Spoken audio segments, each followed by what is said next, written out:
वो एक अर्थी जा रही थी, लोग राम नाम सत्य करते हुए जा रहे थे, तो जो मरा था उसके छोरे से एक ने पूछा, बोला यो मर गया के?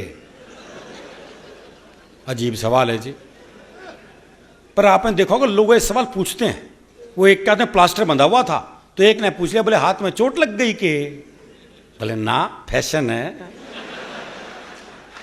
वो एक की भैंस कट गई रेल से, तो उसने रेल पे मुकदमा कर दिया, तो जज ने इंजन ड्राइवर को बुलाया और पहला ही सवाल उससे ऐसा किया, बोले जब ये भैंस कटी तो ये पटरियों पे थी? बोले ना जी, खेत में चल रही थी। वो तो इंजन की नीयत खराब हो गई उस पर, क्या करे भाई। वो एक चौधरी कुत्ते को घुमा रहा था, तो एक ने पूछ लिया, बोले चौधरी कुत्ते ने घुमावा है? बोले ना, ऊंट है, कद छोटा रह गया इसका।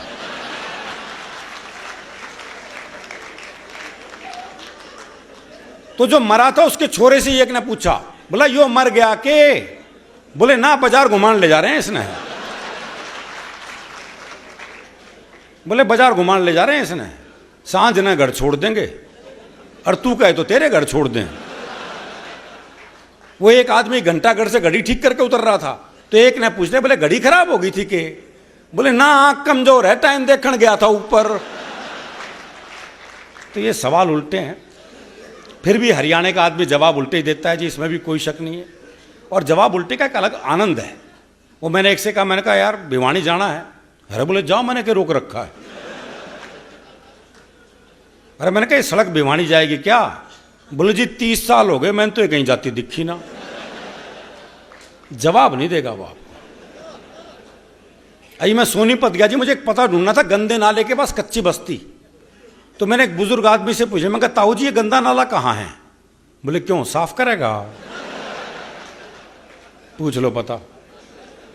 अच्छा, गंदा नाला तो मैंने सूंघते सूंघते ढूंढ लिया, और गंदे नाले का मुझे बस्ती भी दिखाई दे गई। तो मैंने एक बुजुर्ग महिला से पूछा, माता जी कच्ची बस्ती यही है? बोली दीवार में सिर मार के देख ले। तो जवाब नहीं मिलेगा ये।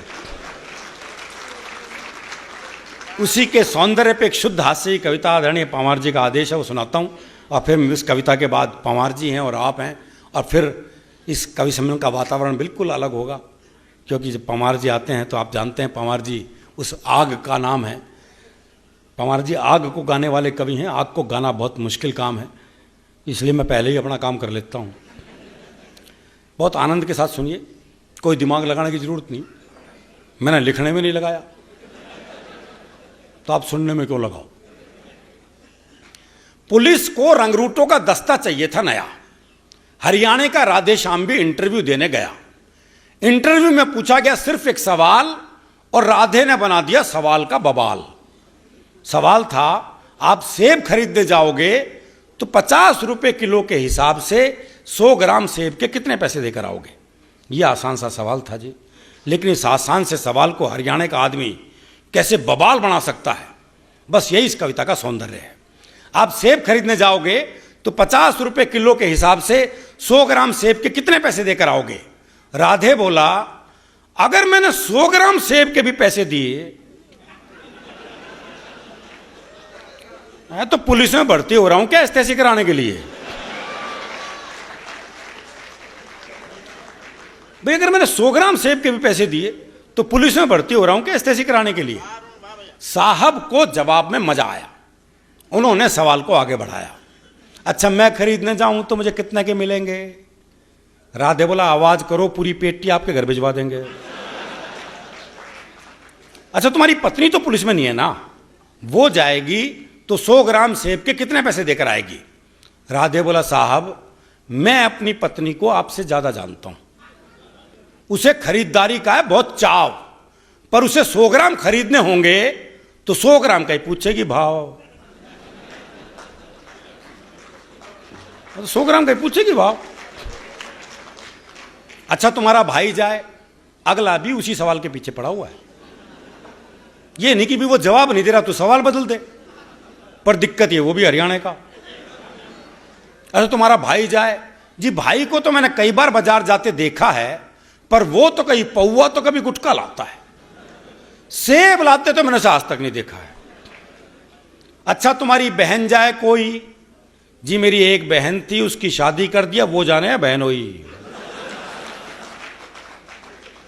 राधे श्याम, तुम्हारे पिताजी भी तो बाजार जाते हैं। जी उनके दांत नहीं है, वो बस केले खाते हैं। जी उनके दांत नहीं, वो बस केले खाते हैं। आप मुझे एक बात बताओ श्रीमान, तनख्वाह तो दोगे एक आदमी की, और सेब खरीदने में लगा दिया पूरा खानदान। सेब खरीदने में लगा दिया पूरा खानदान। अच्छा छोड़ो, कोई आम आदमी जाए तो वो 100 ग्राम सेब के कितने पैसे देकर आए। आम आदमी का नाम सुनते ही राधे श्याम सीरियस हो गया थोड़ा। बोला जी साहब, आप लोगों ने आम आदमी को सेब खरीदने लायक ही कहां छोड़ा।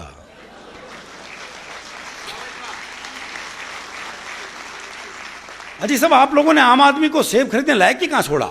आम तो सेब का ठेला लगाता है, खरीदने तो खास ही जाता है। आम तो सेब का ठेला लगाता है, खरीदने तो खास ही जाता है। अच्छा कोई खास आदमी जाए तो, अगला भी पीछे पड़ा हुआ है जी। अच्छा कोई खास आदमी जाए तो पहली बात तो ये कि अगर वो खास है तो खुद क्यों जाएगा, भाई अपना नौकर भेजेगा। और आपके कहने से चला भी जाएगा तो क्या सिर्फ 100 ग्राम खरीद के लाएगा। चलो आपकी अंतिम इच्छा पूरी करने के लिए 100 ग्राम खरीद भी लाए, तो इसका हिसाब आप मुझसे क्यों लेते हैं। हाँ, हिसाब बताएंगे उसके सीए जिन्हें वो तनख्वाह देते हैं। चलो इस सवाल को यहीं छोड़ते हैं, इंटरव्यू का रुख अब दूसरी तरफ मोड़ते हैं। देखो साहब, ये तो है सरासर फरेब। दूसरा सवाल बाद में आएगा, पहले आएंगे 100 ग्राम सेब। पहले आएंगे 100 ग्राम सेब। तुम्हारा कोई दोस्त है राधे श्याम। हाँ जी है, सीताराम। वो सेब खाता है। हाँ, कोई खिलाए तो खा जाता है।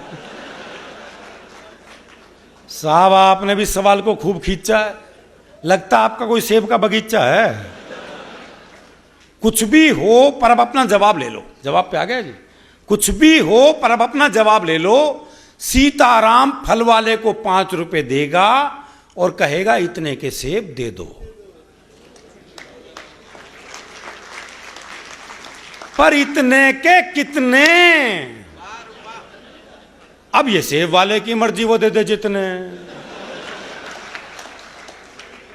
राधे श्याम, तुमने तो जरा सी बात का बना दिया बवाल। राधे बोला साहब, मुझे तो शुरू से पसंद नहीं है सवाल। मुझे तो शुरू से ही पसंद नहीं है सवाल। मेरे विचार में आज संसार में जितनी भी गड़बड़ है, असल में सेब ही उसकी जड़ है। दर्शन पे आ गए, चिंतन पे आ गए, पर जवाब देके नहीं दिया। मेरे विचार में आज संसार में जितनी भी गड़बड़ है, असल में सेब ही उसकी जड़ है। अगर उस दिन आदम और हव्वा वो एक सेब नहीं खाते तो ना मैं आता ना आप यहां आते। तो ना मैं यहां आता ना आप यहां आते, ना 100 ग्राम होता ना 500 ग्राम, ना आप साहब होते ना मैं राधे श्याम। देखो दुनिया में 5 ही सेब प्रसिद्ध हुए हैं, 5वां अभी हुआ है भाई साहब।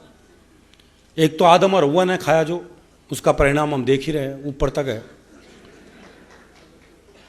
दूसरा सेब वो लोकप्रिय हुआ जो न्यूटन के ऊपर गिरा। बच्चे सोचते उस दिन वो नारियल के पेड़ के नीचे क्यों नहीं बैठा था। तीसरा एप्पल, वो स्टीव जॉब्स वाला एप्पल लोकप्रिय हुआ। चौथा सेब अभी आसाराम जी ने लोकप्रिय करा है। पता लगा वो नारायण साईं ने तो कमाल ही करा साहब, अपनी शिष्या को सेब खिलाया जिससे वो गर्भवती हो गई। तो सेब का मूल्य देखो आप, मतलब लोकप्रिय करा उन्होंने भी। और 5वां सेब है मेरा। कहते हैं जी एक सेब खाओ तो आदमी डॉक्टर से दूर रहता है, आदमी में ऊर्जा रहती है, आदमी में ऊर्जा रहती है तो आदमी पैसा कमाता है, पैसा कमाता है तो शादी होती है, शादी होती है तो बच्चे होते हैं, बच्चे होते हैं तो टेंशन होती है, टेंशन होती है तो बीमारी होती है। लो और खा लो सेब। इंटरव्यू का ये हुआ परिणाम कि आजकल राधे श्याम सब्जी मंडी में डंडा फटकारते हैं, खुद तो भरपेट खाते हैं और साहब के लिए 100 ग्राम भिजवाते हैं और साहब के लिए 100 ग्राम भिजवाते हैं।